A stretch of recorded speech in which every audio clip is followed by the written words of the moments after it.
И только я не знаю, кто там был. Я рассказывала Полине, мне никто не верил. Ведь это, я не знаю, кто это. Крыс мы всех давно потравили, а это я не знаю, кто даже. Полина спала, Вероника спала. Ну, ночь же.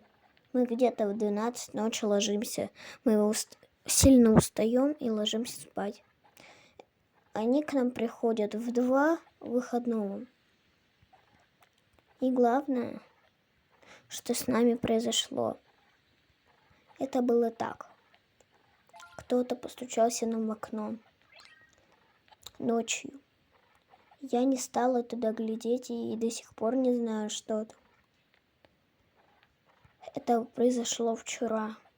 Я думаю, что не стоило тогда смотреть в окно, ведь мне было очень страшно.